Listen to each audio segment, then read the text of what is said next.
Welcome and thank you everyone for attending today's presentation. You know how technology is always changing, and today for some reason it looks different than any other time I've live streamed. So we are here today and we're going to be talking about a super important topic, I know for me, because this is something I personally struggle with, boundaries. And we have the two best people I can think of to discuss this. JulieAnne, PR expert, previous speaker at some of our BrandSwan events, and founder of Burger Battle, not to mention boundary setting extraordinaire. And then my very own co-founder, Jane, co-founder of BrandSwan, and as I learned earlier this morning, winner of 12 first place awards, which is pretty cool. I don't know if that's going to come up in this presentation, but I had to brag. Yeah, thank you. I thought you were introducing me, but then you added Burger Battle afterwards, and I knew that was me, but yeah, that's did I say Jane instead of Julia? No, you were like, and founder, and I was like, it's me. And so I was getting ready to be like, yeah. But yeah, Julianne's awesome. So take it away, founders. No, Julianne is here, and that is why we have so many attendees today. So let's get into it, shall we? Let's do it. Yeah. So boundary setting is what we're going to talk about, and I don't think you could get two more frank people to discuss it with. So of course you got Julianne, you got me. This can get wild, so hang tight. Julianne, if you want to introduce yourself a little bit. So I have been in business for myself since 2007. My current industries are the restaurant industry and nonprofits, mostly arts. And both of those are industries that, have some fun boundary issues. But I also did like pretty much full-time social media for like 8 or 10 years. And you want to talk about an industry that has no boundaries, certainly when the industry first started, but it's probably still true that you might have to wake up in the middle of the night and do some posting or correcting, or you might get texted all hours of the day of something that really is time sensitive. And so boundaries have been a discussion in this industry for a long time. Yeah. And I'm an event planner, so great boundaries there. Chief cook and bottle washer is kind of how that goes. So. Oh no. Well, my resume isn't quite as impressive, but I have been interacting with clients for over 19 years, believe it or not. When I was in college, I started freelancing. So let's just get right into it. I have a lot of client horror stories, but enough that I've learned from them and they've never happened again. And it's been a while since I've had one, but sometimes you just have to go through it to really know what we're talking about. These are some examples of boundaries that you might want to set for work hours, whether or not it's overtime, what rushes, do you charge more for it? Family interruptions, do you have to have a new policy in your house? Like if the door is closed, do not come in unless something's on fire or you're bleeding out. How you take phone calls, whether or not you have somebody answering the phone or if that's really just disrupting your workday. And then lending itself to what Julianne said about communication, phone, text, emails. How do you want to get that communication? And you have others, prioritizing the deadlines, ability to say no, firing a client, getting paid, freelance versus employee, and those boundaries. And hopefully along the way, we can show you some red flags, things to look out for, so you know when you have to set those boundaries. All right, we've got some statistics here. Who added this? Was this you, Julianne? I did. Amazing. And work-life balance is one of the biggest boundaries, but it could just be just straight up work balance. Yeah, for sure. Or client balance. So, but the important part is 0% is fair. None of these no one who is pushing your boundaries does it ever feel fair. Yeah. Work martyr. Jen, why do I feel like you're in that category? You're like, I must get this done. It has to be done today. This is awesome. Well, and of course, I assume that a lot of people watching today are women, and it is, I don't know if it's part of our DNA, but statistically, we are the people that apologize all the time, that give until it hurts. We, under promise, over deliver. Not that gentlemen do not, but some of it leans over into toxic areas of martyrdom and lack of balance. So Yeah, and I guess equity as well. I mean, do we have to work twice as hard for something, or do we just feel that way? Do we not want to be inconvenience on people? Like, I'm curious as to what that is, but I guess that's a whole nother conversation that I would love someone to talk on that. So guys, if you're looking. Oh, Carol made a good point. Work-life integration, not balance. Yes, that is very true. No such thing.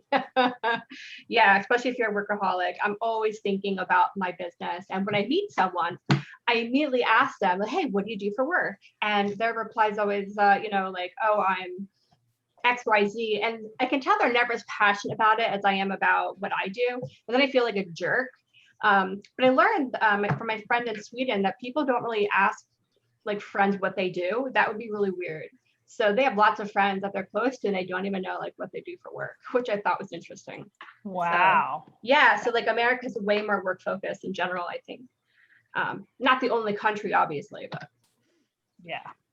So this is a big one, guys. And this is where you can prevent a lot of this from happening. But set expectations, whatever they are. Like sometimes you may have to address a boundary in the moment, but hopefully, especially after we have this chat, you'll have time to think ahead, maybe address something by planning a meeting and explain what's not working and, maybe come to a conclusion together. Although sometimes sometimes you get to do it in advance, sometimes you don't, and sometimes you lose. Mm-hmm. So, but you should also be prepared for pushback whenever you go for setting expectations because two people aren't necessarily on the same page. Yeah, some people prefer to work one way and they might not be the best fit for you, but this is where having a contract and your workflow and the process is all great right up front so they know. And if they have an issue at that point, you're going to know. And then you can say to yourself, well, if they want to communicate mostly text, am I okay with that? Does that work with my company's workflow? Or do I just send this client on their way? Because if anyone wants to change your process and you've done it for so long, they just might not be a good fit. This is true. Just something to think about. And it's okay to say no or send them to someone that you think might be a good fit. And this, again, will prevent someone who's already unhappy from continuing to be unhappy every step of the way. So true. Food for thought on that. We are going to talk about a few of the easy ways to get there. Like we're going to talk about, hourly rates, office hours, how to, bill people and get paid in a way that works for your boundaries. Like, for example, it's not just what's your hourly rate, but what are your increments and what does that mean for phone calls? Or what does that mean for scheduling meetings? Like, can you schedule a 1 hour meeting that goes to an hour and a half and do your clients do that with any regularity? Mm-hmm. And when we get to the billing, I have like do not exceed as a way that I reserve the right to charge the hourly rate, but the client wants to know what the budget is, but doesn't know the scope. So we can talk about a lot of that, and when we do contracts, you can put a lot of these boundaries right up front if you're a contractor. Maybe not so much if you're an employee. Yeah, absolutely. Yeah, I mean, this is going to be a different animal for each professional, but also putting your stuff on public. Like we put our prices out there. We know it's totally sort of taboo for some people. They think that's crazy, but in my opinion, it can only raise the industry because your competitors will look at it and be like, oh, well, they're charging this much, well, maybe we can get away with charging that much, or whatever. So, and if someone looks at your prices and undercuts you by 15%, if they really like you, that's not enough. It's going to matter. So again, making everything transparent definitely helps set those expectations. Yeah. And I just read something else about negotiating rates. It's off topic, but something said that if someone goes for your immediate rate without a counter offer, you're charging too low.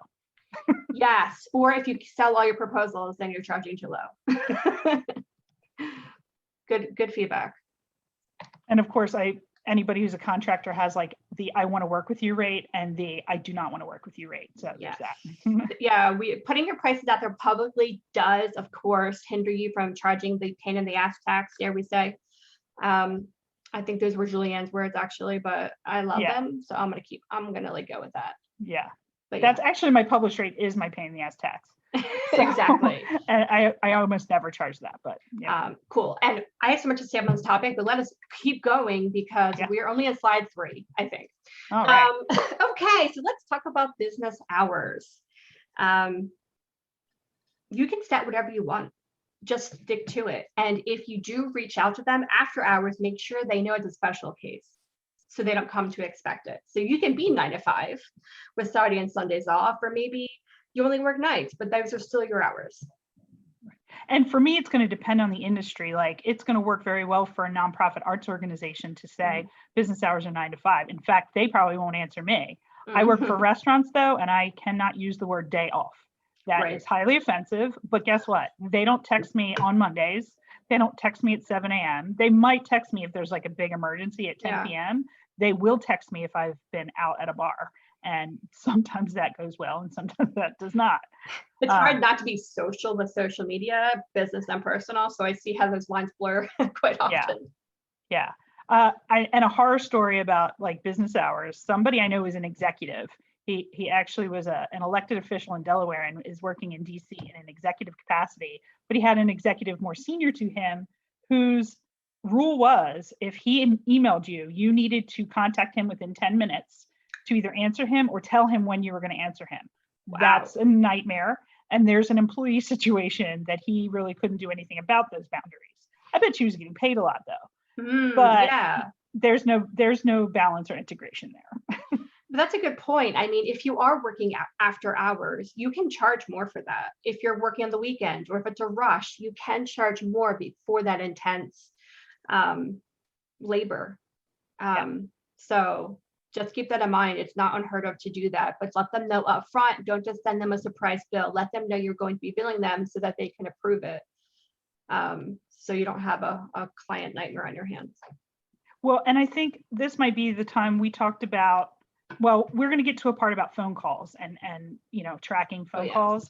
But I was just curious, there are people in the chat. Is anybody charging time and a half or double or triple if they get called on a weekend or for an emergency? Or is anybody doing rush fees? I'm sure, Jane, you probably have rush fees in your business. Not so much in mine. We don't like publish rush fees because, it really depends on what they're doing, if we even can do it and who would be working on it. But I've definitely charged a little bit more because they needed something in a week and they thought it was really fair. So, yeah. Well, and this is also where your I don't want to work with you rate can work out for you because you know that they're going to push your boundaries. So you keep your nice high rate and then you have your time and a half or double worked into the contract for the nightmare hours.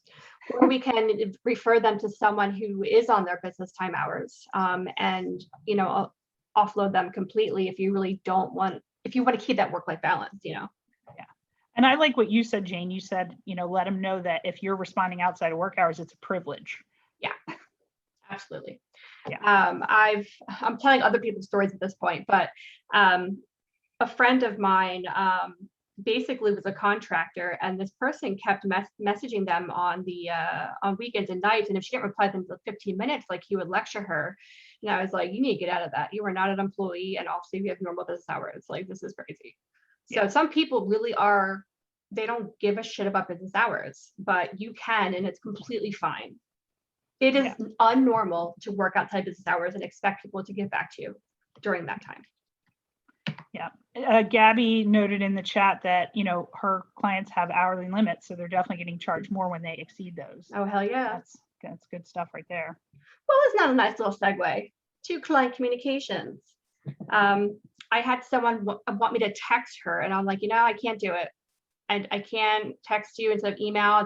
It just doesn't go with the process. We'd have to take 2 extra steps to, let the team know about it. So I put my foot down. And they said, okay, never mind. So, and again, you can say this really nicely. Just say, hey, we're really not interested in working in text. This doesn't work with our process. We're happy to text you to go to your email, though. Stuff like that. But we can't send proofs via text. It's just a disaster.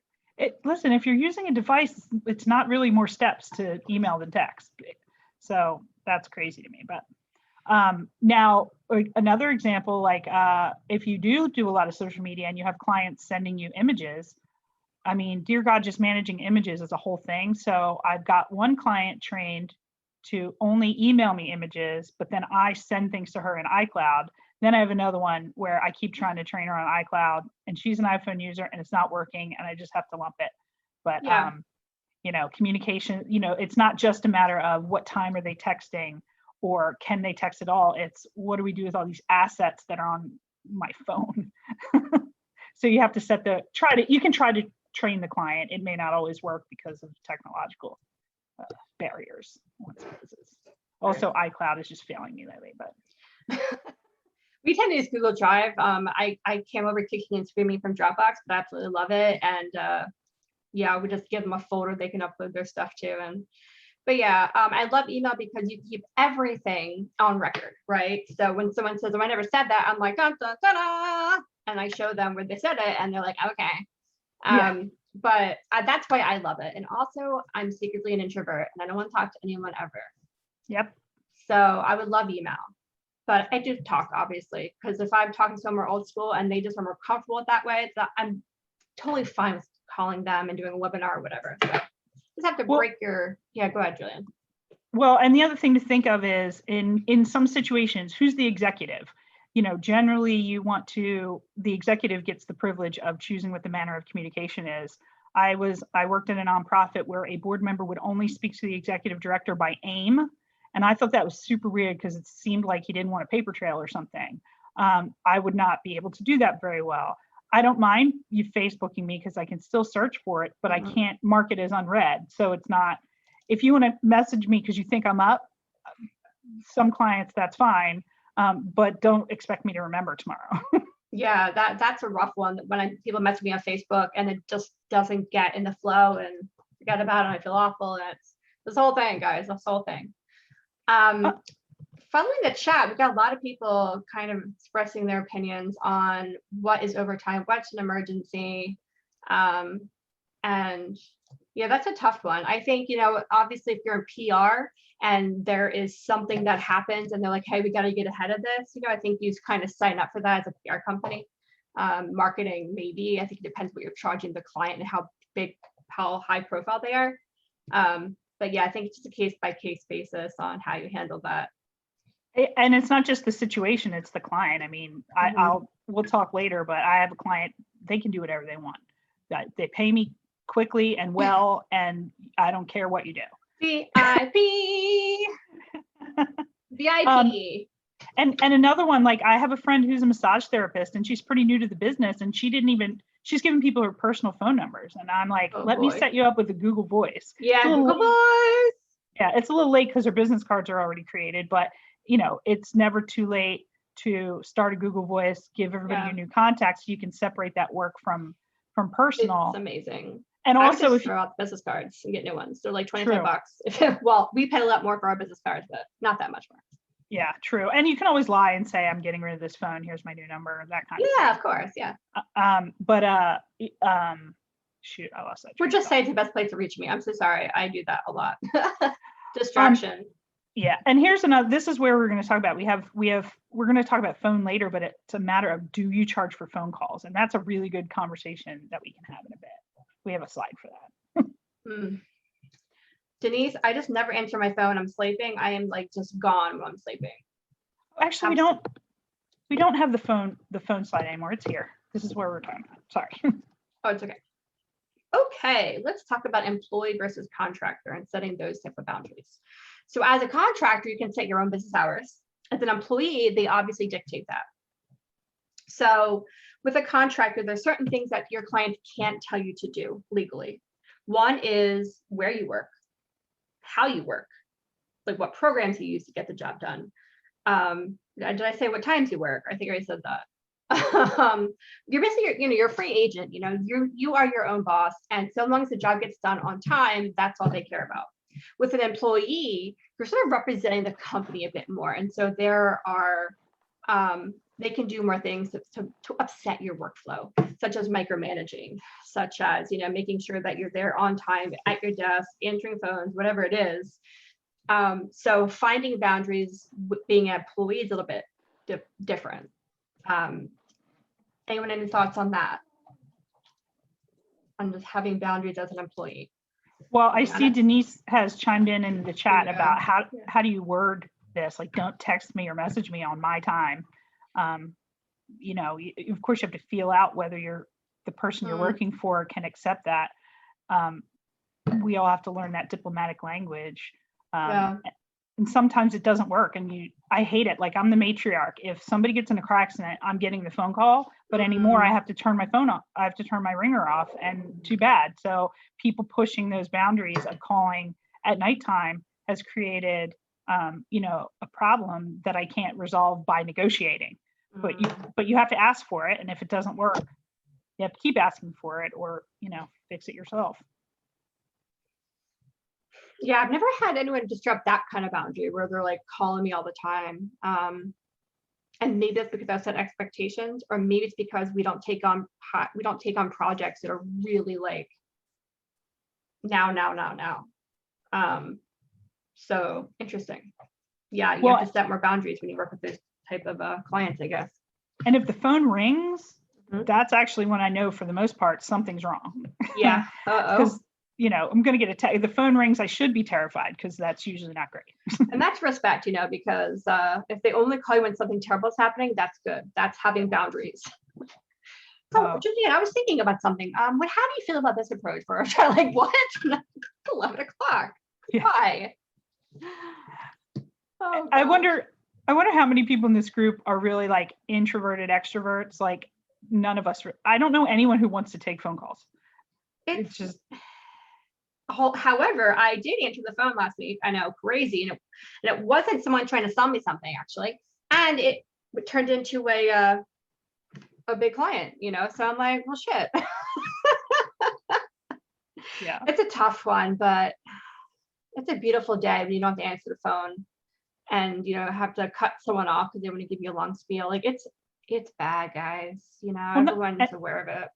And COVID has just made it all worse, because the boundaries are still really unclear after a year. Yeah. So, and another, if you guys are employees and not contractors, I was a secretary, and it's not great to give a secretary 3 bosses.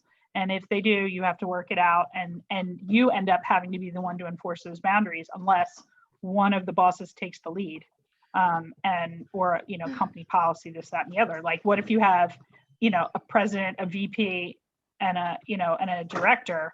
Well, they at least have a hierarchy, but if you have all 3 VPs, somebody's got to control that workflow. So, Julianne, did you happen to get the memo? Yeah. I'm going to need you to come in on Saturday. Hey, I quit a job because somebody who wasn't a boss said to my boss that I needed to figure out a way to make more copies. And he was going to the gym at lunch, and I was like, yeah, I'm leaving this company now. So I had someone write my boss a letter about how terrible of a job I'd done this newsletter, but she didn't know I checked his email. And so I was like, I just like walked up to my boss, and I was like, my eyes has been bulging out of my face. And he was like, don't do anything. I got it. I'll take care of it. I'm like, okay, because I'm punching the bitch in the face. But I obviously didn't, because I've never been to jail. So well, the same time that I had that happen, a newer boss put in my written review, I need to learn my place. So needless to say, I'm self-employed now. That sounds about right. I know what my place is, and it's an clearly executive. your place, yeah. Oh God, Jen said cold calling was a reason she quit a job. I get you. Oh gosh. That's terrible. And even with PR, I'm not calling a reporter to try to follow up on a press release. I am emailing as the day is long. Yeah, emailing is great. Get at your own pace, Okay, so I'm not sure how great this segue is, but let's talk about how to say no. And I do it in such a way where I make it sound awesome, according to Jen. You guys can do the test of this, but sometimes you have to say no, and that's okay. And by no, it could be, hey, can we change this mid-scope? We can say, we can't do it right now, but once we launch the site, we'll do it in phase 2. So you can keep a project from getting derailed by saying no, but offering another suggestion. For example, that's the key. Yeah. Offering another suggestion, that is a big old key. Yeah, don't just say no. And don't just say no because they said so. We all remember the parents, explanation.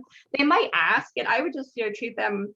They're not idiots, so don't try to like sugarcoat it and give them some bullshit. Just be like, listen, this project is quite comprehensive as it is. And I think the best way forward is to finish up phase 1 and then immediately we'll go on phase 2. And yeah, that's it. I don't think I've ever had anyone say, absolutely not, that's the worst idea I've ever heard. That's a big no for me when they want to change the submit scope. Or here's another thing. I offered someone something. They said, okay. I'm like, great, here's the final paperwork. And then they said, actually, can you cut it in half and do it in a week? I just said no, sorry, we're not a good fit. That was something. Well, this is actually part of how this whole presentation came about. I don't talk to Jen and Jane all the time, but I had something come up where I had to let go of a client, and I messaged him. I was like, I have to tell you a thing that happened. And I reached out, I wrote my own email and I sat on it and I called a former boss and I was like, can I bounce this off of you? And she really helped me rework the statement. It was definitely direct, which is a word that I've been described for my whole life. But the key to it was starting with a thank you, starting with a little bit of gushing, or, talk about what was really great. And then some of the words are like, it may not be a good fit, or, this is taking more time than I budgeted for, or things like that. That is if you don't have a solid contract. And of course, one hopes that your contracts have certain kind of kill fees or exit clauses or things like that. Mm-hmm. But definitely always start with a thank you or something positive before you the cookie, give the positive, the negative, the positive. Yeah, there's a slide further down when we actually talk about firing clients, which we can get more detail on. I would say another example of saying no would be, let's say you're in the middle of a process and they want to do something. They're going to do one part of the process, like further down the workflow, and you're like, whoa, now we have to redo stuff. It's okay to say no, but how about I sell you this so we can figure out X, Y, Z, So you can also use it as a selling opportunity if it's going to be extra work. And if we really like them, we don't have to say no. That's a great thing about it. But let them know that that's not usually how you do it, and they're getting something special, where they'll never really appreciate you and you'll come to resent them and blah, blah, blah. Yeah.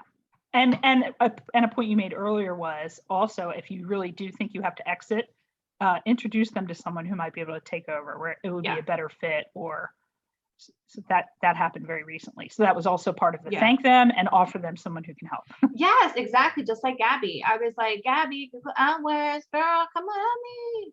So and I love having a connection of wonderful people where I feel absolutely confident that you're not going to steal my client, that you'll treat them awesome, and you're going to give them results. So I just love having that trusted network. Well, and that's part of our pride is we don't ever want to end a relationship badly, and that client may end up giving you a referral even if it didn't work out with them, and that's really key. I never want to leave a relationship with a sour taste. Agreed. Sometimes it happens, but whatever. Yeah, we just don't tell them about it. Guys, when I was a baby Jane, my first design job, it was a book producing company. These guys were my mentors. And I remember this guy, the girl jerks me on the phone. He's like, I need it now. And I'm like, lack of planning on your part. It's not an emergency on my part. And I don't know why I said this. It's so rude. And he hung up on me. Called my boss,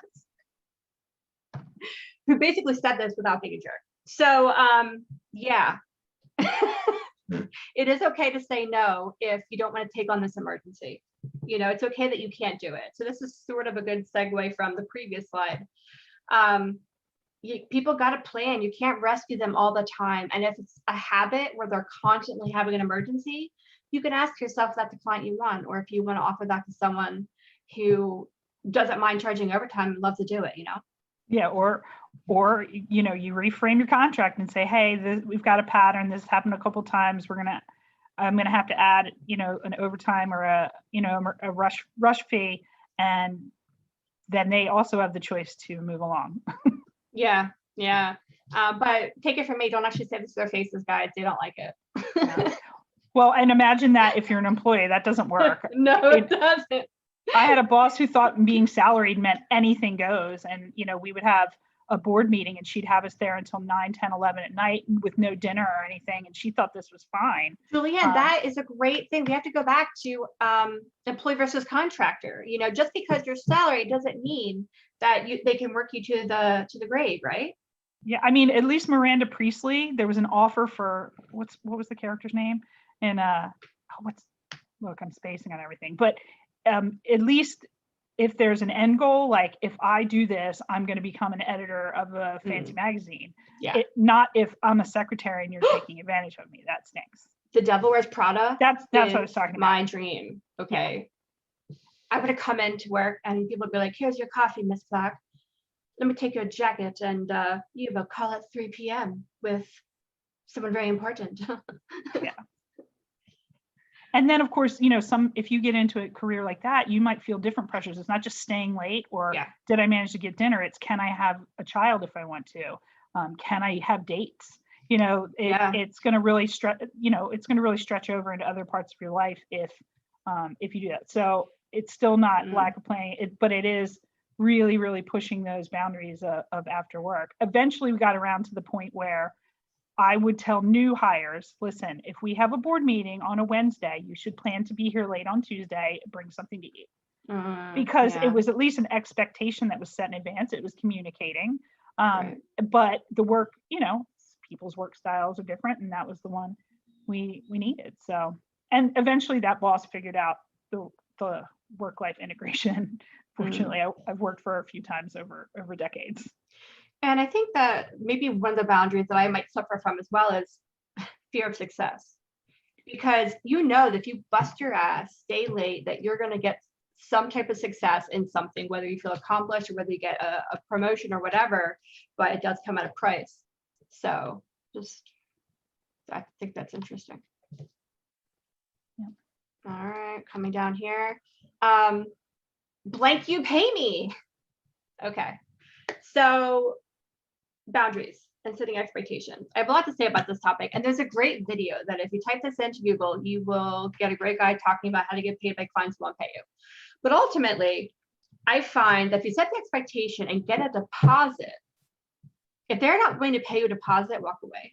This happened to me with a big university, and they said, we'll pay when the work's done. And I'm like, no, you'll pay me half now. And then of course, when it's completed the rest, and they didn't want to do it. And so I said, bye. Because if you don't have enough faith in me to give me a deposit to start the work, then the trust is not even there. And that doesn't make me feel good, you know? And even if it's not a project rate and it's an hourly rate, there are certain kinds of work that it's appropriate to ask for a deposit. For example, I had someone that I didn't have a very long relationship with, and I wrote a press release, sent it out, and she decided because it didn't get any press that she wasn't going to pay me. Which is not how press releases work. That's not how it works. So now I work into my contracts. The sending of a press release is not a guarantee of press coverage. I won't be untruthful to you. You know, I won't lie to you and say this is absolutely going to get press. You know, but we should always try it. But now I basically have a rate that is equal to a kill fee. Like this is how long it's going to take me to write this press release. If we don't send it, I've already been paid. And, you know, and at least I'm not getting, because you'll get stiff sometimes. You're not going to get stiff for the whole night. Even the big firms around here get stiffed. Huge firms around here, and people make it darn public. So it's going to happen. Yeah, wow. I remember a decently sized graphic design company hired me freelance, and they did not give me a deposit, but because I was so new, I let it go. And then I did all this work, and then they were like, well, we're gonna only pay you for 2 of them. And I'm like, that's not how this works. And they were like, call me to discuss. And I'm like, now I have to call this person to beg for my money. And I do, and I ended up getting like $100 more for it, but it was a process that did not need to happen. It was gross. So and boundaries. And of course, you can do projects in phases where you don't proceed to the next phase until payment comes in for the previous one. Exactly. And another thing we were talking about was, so phone calls. If you have a client who likes to call you, you can add up their phone calls for the month and start charging them, or charge them over a certain amount. Like lawyers, they charge by every 6 minutes. So they charge by the 10th of an hour. There's no reason you can't do that. I Yeah. include a 1 hour quote unquote meeting. I don't know if my hands are showing up, quote unquote meeting in every contract. And in COVID times, if our phone calls for the month totaled over an hour, I charged beyond that. Yeah. So that's another way that you can get paid. Yeah. We just started including, like, you get this many calls in the proposal. So that way they know that, yeah, those are time sensitive for sure. Denise wanted. Yeah, go ahead, Julianne. You might have something. I don't know one. Harvest app is a really good one. It allows you to track time, but you can also invoice and quote from it as well. Clockify, that's interesting. Is that free, Gabby? Cool. Yeah, Harvest you have to pay for. The Clockify looks cool. We have a whole setup where we use something called Teamwork to track our time. And it has a bunch of projects and who's on it and what's due and all that fun stuff. I also use it to pay my team. Speaking of being paid. Oh, here's another one I think is important. Put a net payment in your invoices and include that in your contract. So if you expect to be paid net 30, say it in the beginning and say it in your invoices. But I have one client that they don't pay me net 15, but I put it in there because wait even longer. If you put net 30, they'd wait 45 days instead of 30, right? So yeah. we have 2 weeks, yeah, as well. We just feel like that's fair. They know it's coming because they signed the project. They know what part of the product we're on, so. Well, and this is labor. I mean, we're Yeah. contractors, but their employees probably get paid every 2 weeks. So plan for your contractors to get paid every 2 weeks. Yep, exactly. That's how we handle our team as well. Cool. Anyone else have anything to add to the blank you pay me? The biggest advice I say is if someone does not pay that deposit, it's just don't even sign them, guys. Do not, if they won't sign your contract, don't sign them. I realized I didn't put this note in anywhere, but this might be a good place to say it. When a client doesn't really know the scope of what they want to do, but they're like, I just want to meet with you. And they say, we'll put together a proposal. You sort of have to make up the scope sometimes. And sometimes you have to write down what some of the steps are. Now, if you have asked me to plan an event for you, sometimes I have to write some of the steps down so you understand what some of the budget items beyond me are, like this permit, this rental, that rental. And sometimes I wonder when I give them this kind of proposal, are they just going to use my list and do the work? But they can't because they don't have the contacts. It's going to take them 3 times as long. But so I would just also say, be wary in your proposal how much detail you give, but also give them enough detail so they know it's hard and they don't try to do it themselves. I had a heartbreaking moment where I helped someone get an EDGE grant, and I spent countless hours helping him put together this web app proposal. He called me, he got it, then ghosted me, and I'm doing it with someone else. So I put all that work in to build him the infrastructure, and then he kind of took it and went with it, or did nothing. Who knows what he did with it? But it's okay to charge to put something comprehensive together. You can say, listen, I'll map all this out for you, and you can do whatever you want with it, but it's going to take me at least 2 hours. And see what they say. And I guess you have to do the same thing with proposal requests. If someone wants a proposal, but they have like a 20-page list of what they want from you, just be worried about that as well. I always ask if they have a current vendor bidding. Cool, nerds. What about you? How do you handle that? But if they have a current vendor bidding, I tend to excuse myself because it feels I see. Like, yeah. So do they have someone in-house and they're just trying to do a comparative proposal? Or they're not quite happy, but they're not quite happy because they're probably paying a lot less. Oh, cool. Well, neato. Welcome to Cool Nerds. Interesting. Yeah. So a lot of big agencies, this is where they get stiff, like you were saying, Julianne. Like they even sometimes put together actual designs, which I never do, which is spec work, right? And then they pick the one they want, but that's high risk, high reward, right? So just try not to take advantage of you. I did have someone contact me a few weeks ago because they were shopping around if they wanted to like switch consultants. And I just gave them like a really base proposal Yeah.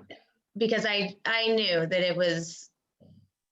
And then Not when a they real- contacted me and said, we're just going to stay where we are, I was like, sometimes that's easiest, but I'm here when you need me. Like, Yeah. when people are shopping around. Yeah. And I'm just upfront about that. Like, hey, we're not the highest, we're not the cheapest, but if you have a budget of at least this, then we're your gal. We're your gals. Oh, and I'm a big fan of, all right, I'm going to do this proposal, but the pie can be cut a lot of ways. If you get this proposal and you have a different dollar figure in mind, I'll back into it, which is not me saying, it's when I want the work, but if they can't afford me at the big proposal, I'll give them a smaller proposal. Right. And that's when we start to get into do not exceed hours. Like, I really know that, it might be 10 hours a month, but they think they can only afford 5. So we do 5 hours, do not exceed. And then I arrange to call them and say, hey, I'm approaching my 5 hours. Do you want me to keep going? Yeah. So that's a really good way to get the client, to get at least the basic monthly or whatever that you want, and has the potential to grow. Yep. Could I make a plea for those of us who are not business oriented originally? Don't use acronyms. I don't know what BANT is. Whoever it was. So is just establishing, I'm trying to think of the exact words for, and I can't think of what the B stands for, but it's basically you've established, you're talking to the right person, you've established the product or services that they're looking for. So your You've parameters are established set. what their need Okay. is, and I found it. budget Look at that. authority need. Thank you. Yeah. Thank We're you. like, I absolutely Googled that, by the way. Yes, budget authority, need, and timeline. It's like the 4 cornerstones before you send out any formal proposal to make sure that you have that. Perfect. Thank you. Jen, now that's the process. She's probably already on it. I love it, band. JulieAnne, anything else to add about If You Pay Me? I haven't had a lot of pay nightmares. I will say that I had to let go of a client recently because I was uncomfortable with the number of hours we were doing for a project. And it was partly because I was sort of subcontracting or co-contracting. And the person I was working with I felt like continuously trying to revisit issues or pushing us down paths that were taking up a lot of client time. And I was not comfortable with the amount I was about to charge for the work I was delivering. Right. And so that was a reason. I didn't fire the client exactly. I stepped out of the co-contracting. Because you have to know what the market will what am I thinking? What's the market value of the work that you do? And I'm sorry, but there, X number of hours on, if I charged, if I made you a flyer for Instagram and charge you for 2 hours, that would be weak. So I just, I'm very sensitive to knowing that my work is the right value for people. Because of course I work in nonprofits and restaurants, which are the second next best thing to nonprofits. Yeah. in our community. It's true right now, for sure. Boy, I love charity. I will say though that if anyone has issues like getting paid, I definitely send out some reminders, and when it's out like 60, 90 days, I just write a very sincere email to say, hey, listen, you haven't paid us in a while. We're a small company now. We really can't make it unless our clients pay us. I hope everything is well. Contact us for a payment plan if you need to, but please help us settle your bill or something like that. Or I'm not gonna. We have to stop work until we get caught up on payments. Exactly. Or I'm so sorry, but we'll have to take down your website or whatever it is. And it sucks because you still want to get paid, and if you remove the product, it becomes harder to get the money. So you can also say, you know what, you have to pay me up front from now on because you take 6 months to pay. That's also fine too. If you want to keep working with them, but you want to get paid up front. All right. Boop. Okay, we've talked a little bit about this one, but when to fire a client or turn one away. JulieAnne, take it away. Yeah, I guess the biggest one is when you see a pattern forming and you have tried to address the pattern and the pattern continues. That's kind of a big one. There might be clients that you love and you let get away with murder because they're the best clients. They pay on time, they pay well, and yep, you're going to get that weird call and you have to leave the bar and go fix their online ordering or something. Or, they're consistently texting you at 7 a.m. and, you've asked over and over. A recent firing, was that the co-contractor was sort of stepping on really reasonable kind of boundaries, and actually spoke to me in front of the client in a way that I couldn't, wasn't going to work for me, and it was time related. So Yep. I had a similar issue. I brought in a subcontractor and they went kind of crazy.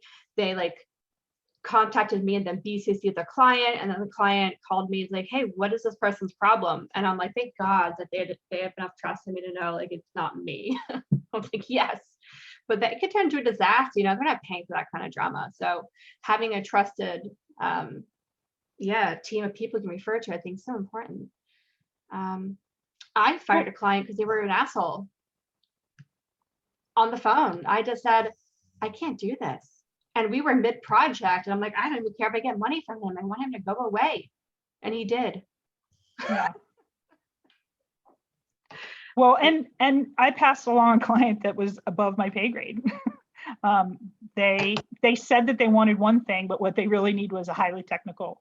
They said they needed web updates. What they needed was a highly technical fix, and this is actually one of the reasons Jane and Jen and I have been talking a lot lately. Yeah. Because they're much smarter than I am with that kind of thing. I started with web design, so it just sort of is a surprise background for me. But yeah, sometimes the clients don't even know what they need. They just know they need help, and eventually we'll figure out what the problem is and get them to the right place. But yeah, you're even if it's not just rude, I am well known for working with people who are difficult to work with. Reputationally, if somebody goes, this guy's kind of difficult, they end up being my favorite clients because I used to be a secretary, because I would work for 3 executives. I'm really good at that. Mm-hmm. I did fire a client a long time ago for getting a little snotty with me, and he's no longer in the business he's in. So sometimes eventually you did the right thing. I have one client who swore up and down she'd be difficult, and I actually find her so delightful because she's very blunt and frank, and that's how I speak anyway. So I'm like, yes, I don't have to guess what you're thinking, But I think there's a difference between a difficult client and an abusive client, right? So if someone is scolding you and constantly unhappy with the work that you produce, then you have to say, if they're not happy with me, why are they still a client? And they might just be an unhappy person in general, but that doesn't mean that you have to deal with it. If you feel like your stomach drop whenever you talk to them, or you have that feeling of dread, or Jen swears I said this, but when you start to resent them, that's when you need to turn them away and just let them go. You will thank yourself for it down the road. There's not enough money, guys, to deal with people like that. There just isn't. Well, and even if you are letting go of a client for any of these sort of really negative reasons, you can refer someone to them and give them the blunt straight up. Like recently I referred someone, she is much newer in the industry to me, but I knew what her workload was. And part of it was, even if you get the same rate as me, somehow you're more affordable. Your time you're not going to get frustrated that they're taking 3 hours of your time when I might. And she's doing great with it. So, it may not even be that the customer is really difficult. You just might not gel well, and they might gel with another person. So don't feel bad about it. Don't feel like you're doing something negative by moving along. It's good for everyone. Yeah, there's so much work out there, guys. It's about finding the right fit, right? Working with the clients you want to work with, and there's a right fit for everyone. And keeping that referral value, that people still love you, that you've exited gracefully. And when they get that ask, they'll still send people your way. Yep. Love it. Okay, we're nearing the end here, but now that we've talked about all this, when do we break the rules? I think the answer to that one is for clients you love, and always let them know you're breaking the rules for them so that they know, and that resentment doesn't grow. For sure. And then you break the rules, then you end up being friends with them, and then Every once in a while, things will go wonky. Like when you have the text relationship with the client, then accidentally text the client something you meant for your husband. Oh, You know, no. things like that. Julie. So breaking the rules has pros and cons. We're still a working relationship like 4 or 5 years Wonderful. later. So Oh, that's amazing. complaining about the client to the husband. So there's that. Yeah. And especially if they don't, let's say they've never worked for me, I'm obviously a designer, but let's say they never worked a designer before and they think my process is how all designers should be, and they don't have that feeling of gratitude, you know, if you do go above and beyond. So again, letting them know when you're breaking the rules is really, really important to building a relationship that you want, you know, because I think we all want to give 110%, especially as women, right? So just let them know that's what you're doing. Yeah, and that's just like when you have to push back and give feedback, you start with the gratitude. If you have to let the client go, you start with the gratitude. If that drives every conversation you have, you'll feel better about it, and it's probably going to work out more often than not. For sure. Yeah, we've got some chats here. Unrealistic expectations of cost and going viral, yes. And like JulieAnne was saying about the press release, you can't make media pick something up. I mean, you can pitch it all day long and try to rework the angle, but ultimately, like, it's outside your control. So yeah. And all of it, you know, a lot of things like that you can get ahead of with communications and putting stuff in the contract. So yeah. Cool. So that is our presentation for today. But I would love to hear from you guys. If you have any questions on how, or a story you want to share about how you handled something, anyone want to chime in? Real quick, we're going to go ahead and cut off the live stream. I know Okay. everyone's been kind of chiming in already, but if you really want to tell your nightmare stories, we'll do that after we stop live streaming to Facebook. Yes. So Facebook viewers, thank you for following along. If you ever want to participate in the live Q&As, please consider joining us in Zoom. We don't have our May lineup ready just yet, but we'll be announcing it soon, so stay tuned.